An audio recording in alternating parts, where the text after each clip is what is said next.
Welcome, my friends. This is Archangel. Okay, so I need to do a couple videos on one of the manifestations of male devaluation that has always riled me the most, which is the slander and abuse of the male genitalia. I will be taking portions of Green Eggs in Man and reading it here. Now, there is so much to say about the defamation of the male genitalia that this will be a series called the Junk Files. Please watch them all. This video takes portions from Chapter 5 of Green Eggs in Man and is a general introduction. So, it's time to remove the blinders and break a few things down for you. Male devaluation is reality. We lower male worth. How can we know this? Simple. Just observe the way we think about, portray, and slander male reproductive anatomy. This is a point-blank, take-no-prisoners manifestation of male devaluation in our world. The way we mock and demean male genitalia is proof positive, the smoking gun, hand in the cookie jar of male devaluation in today's society, period. And the relevance is just this. Ultimately, to prove male devaluation, we need look no further than the slanderous cultural views and treatment of the male anatomy. Negativity towards male genitalia is standalone, red-handed proof that male devaluation is real.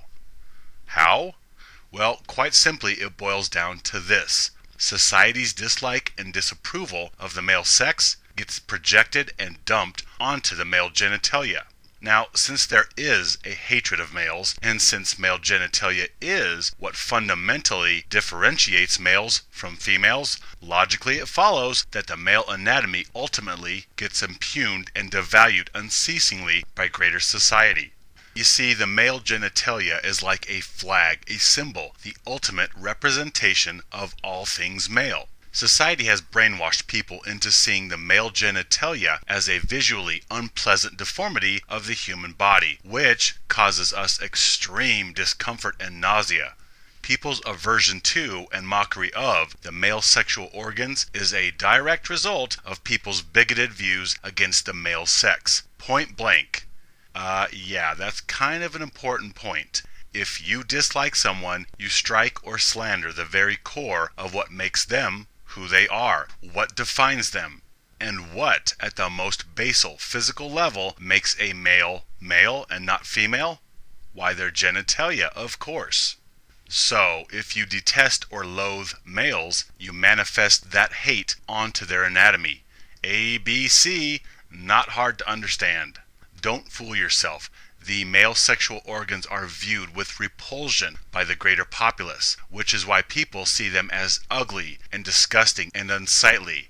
It is also why the male genitalia is the brunt of jokes and mockery in pop culture, and why male genitalia is exploited in popular entertainment for comedy or gross-out effect. This is why everyday people use disrespectful monikers or express sentiments of loathing towards the male genitalia. It's why all people from all walks of life mock male genitalia aloud and in their minds daily across this great land, and why males themselves eventually come to mock and despise their own anatomy in order to fit in and maneuver through society or gain favor with females. Yes, society demonizes, vilifies, and slanders the male sexual organs without remorse. Meanwhile, the female sexual organs are praised, admired, and spoken of with reverence more often than not. Many times the female genitalia is not even referenced directly. It is simply referred to as down there in hushed tones, like it is some sort of mysterious natural wonder that mortals dare not vocalize aloud nor pretend to understand.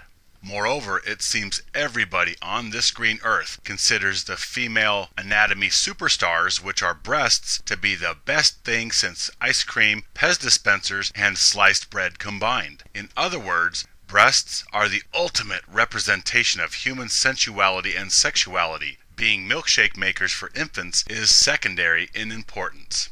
Actually, pretty much everything on the female body is precious, beautiful, desired, and worshipped.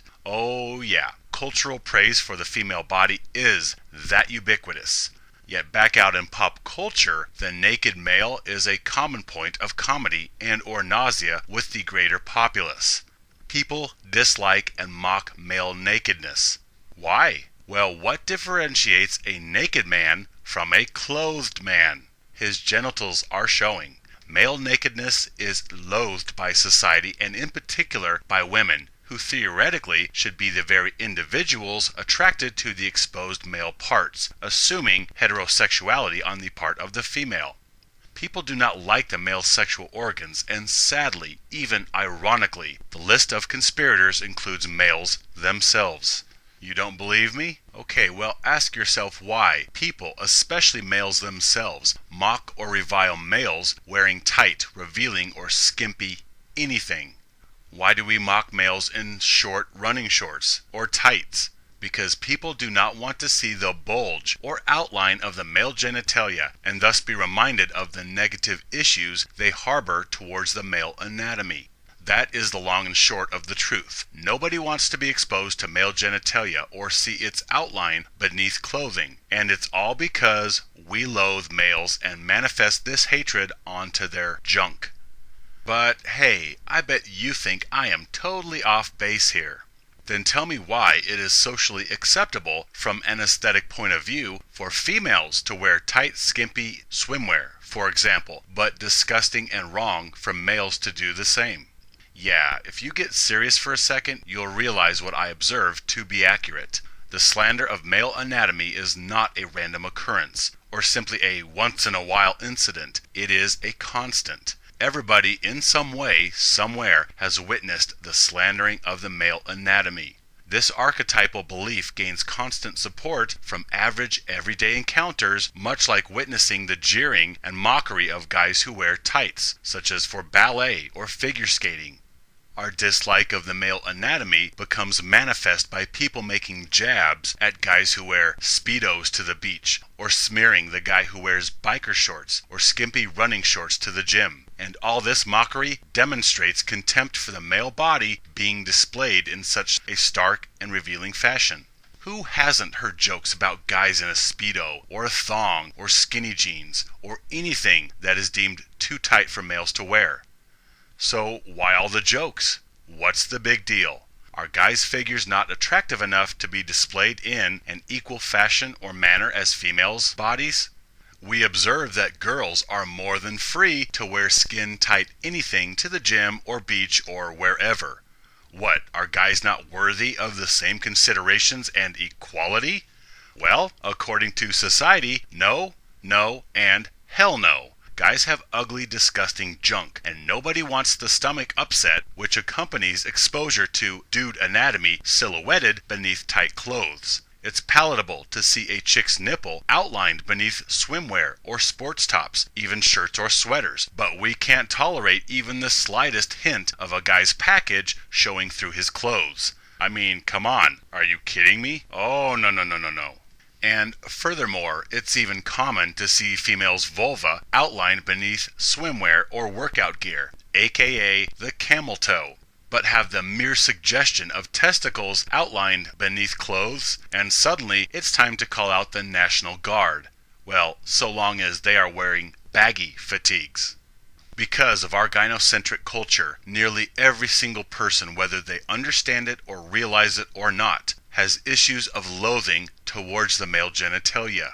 Apparently, most people seem to rate male genitalia well into the minus area when it comes to visual charm, somewhere between roadkill on a 115-degree Phoenix afternoon and dog poop shingles on the roof. Yet it has not always been this way. There have been occasions when the male and his anatomy were marveled and adored. An obvious example is ancient Greece. In these times, the male form was celebrated, as was the phallus. Statues and depictions of naked males were quite common. Competitors in the first Olympic Games played naked. Yep, that's right. Everything was free and swinging and proud. Appreciation for the male anatomy was abundant, and art, such as Michelangelo's David and other such masterpieces, paid homage to male form and male beauty. Yeah, you heard right. I did go there. I put male and beauty in the same sentence. While everybody else on this polluted planet considers male beauty a perverse oxymoron. Yet this is not so. Even in folklore such as Beowulf, the hero battles naked with no shame, no worry of scaring little kids or old ladies by freeballing it.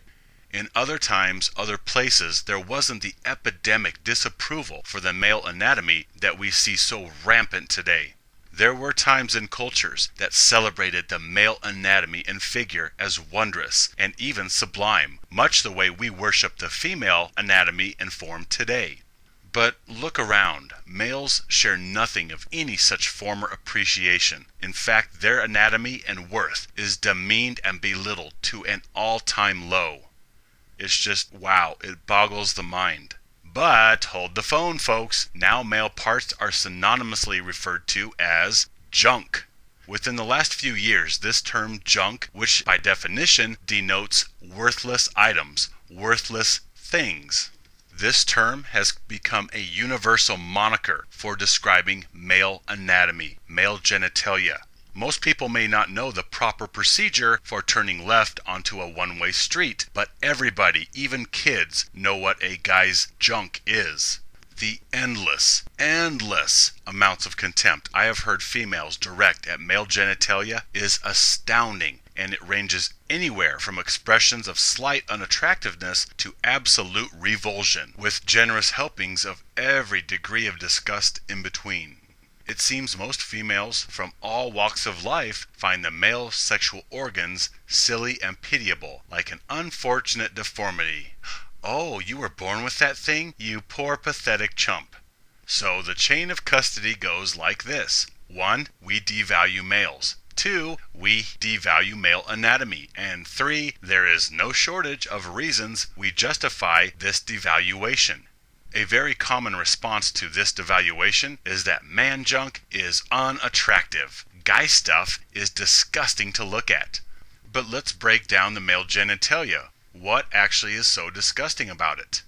Well, first off, there is the penis. That obsolete tool with its ugly, snake-like shaft, uneven, weird skin, funky veins, and that misshapen mushroom head. Oh, wait.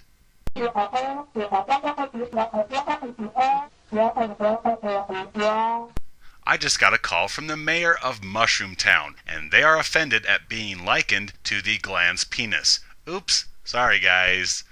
Of course, the phallic shape instills images of long, thin, unfriendly items like serpents or swords or even stingers on bees or wasps or the tails of scorpions, all of which cause harm when penetrating flesh. Still others may liken the penis to a swimming noodle that kids use at the pool. It's long, it's silly, it's cheap, and it's there for entertainment, to be discarded when Sally is done hitting her sister with it.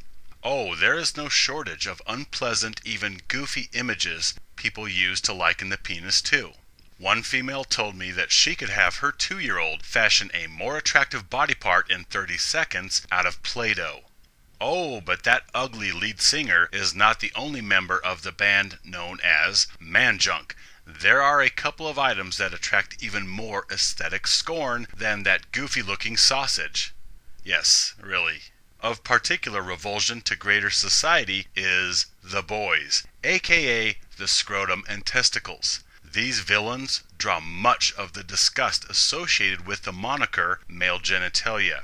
Testicles are charged with anti-beauty trespasses, which include everything from low hangers to the excessive wrinkly skin of the scrotum to even their very shape. The texture, shape, and appearance of the scrotum in particular disgusts most citizenry. Tell me I'm wrong. Tell me people do not have a knee-jerk reaction to find disgust when simply thinking about the male genitalia. Okay, demonstration time, class. Quickly now, picture a naked male. Imagine the way a scrotum and testicles looks when a guy is bent over and they are viewed from between his legs from behind. Tasty, tasty, huh? Alright, stop.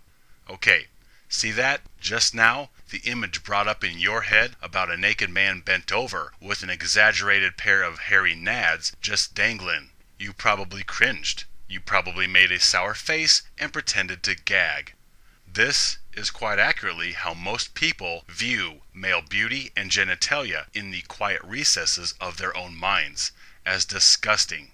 Now, put together a culture of millions of people who think the exact same thing in the privacy of their own minds, and you begin to see the trend here. Point proven. Yes? You see how deeply anti-male opinions, including those of their sexual organs, have filtered into everything, every facet of society. You don't even have to think about disgust towards male anatomy. It's like a reflex. Yes, male devaluation has become that bad. How sad is that? Really, at the end of the day, there are so many justifications which exist that despite the particular reasons cited, men get to hear over and over that it is ugly, it is funny looking, it's gross, unflattering, nasty, messy, disgusting, and disturbing, all in regards to their most private and sensitive parts. Most people can't even give penises the respect of calling them by a positive name. The fact that most people, male and female, use negative or disrespectful descriptors when referencing the male genitalia speaks to the way that particular item is viewed. And obviously, the male anatomy is viewed with disdain, hence the unflattering descriptors. You don't call loved ones or items of value it or thing. You address them with a name at least. Most people do not say, let's take the it to the store, or grab the thing and let's go for a walk, but rather, let's take the car to the store and grab the dog, or grab Buster and let's go for a walk. People quite often address inanimate, invaluable, or undesirable objects with condescending monikers like thing or it. Even general unexciting body parts or functions get called by names. People say nose hair or fingernails, not those thingies growing out of the end of your fingers, or that long it streaming out of your nostrils. Even snot, boogers, and earwax are at least called by a name. So you have to be pretty worthless and disgusting to be referred to as it or thing. There is so much contempt, disrespect, and disgust for the male genitalia that a person could literally fill encyclopedic volumes with example after example after example of individual and societal disapproval. Hence, there will be many editions of the junk files. But for this video, let's bottom line it. Why am I making such a case for how the male genitalia is viewed by society and people as individuals? It's simple. Once you can devalue any part of a person, it then becomes easier to devalue the whole person. Yet contrary to popular opinion, I think males, including their genitalia, are important enough to stick up for, even if nobody else will. And B, the choice of male genital disapproval and mockery flushes out male devaluation flat out. And since my ultimate goal is to expose male devaluation, thus disparagement of the male organs becomes my most effective red pill. Because societal dislike of males is naturally going to focus on the literal representation and symbol of maleness, their junk, their toolbox, their sexual anatomy. This epidemic disapproval of male genitalia really is quite blaringly obvious. We loathe males, so we mock, slander, and degrade their genitals, literally, figuratively, in effigy, symbolically, comically, and in every other way possible. Male sexual anatomy as a choice of target pretty much screams, we devalue males. People who can't make this connection are quite simply in denial or mentally challenged, and thus should be monitored around fuse panels and Rubik's cubes. So where does this leave us? Well, quite simply, female genitalia equals cotton candy and rainbows. Male genitalia equals rotten tomatoes and Great Dane turds on the living room carpet. It doesn't take a master's degree in neuroscience to decipher the male devaluation in these cultural beliefs. And there is a little matter of equality. If you're going to talk ill of one sex's genitals, equality demands the other sex's private parts receive equal negativity. If one is unsightly, then they both are. That's why we say bumping uglies, plural. Hello? This is a very brief and broad stroke introduction to everyone's seething devaluation of males, which is manifest in our rampant mockery and disdain for the male genitalia. Thank you so much for joining me. Please share all Junk File episodes with others. Help me spread these red pills to everyone, everywhere. My friends, my brothers, stand with me, live free.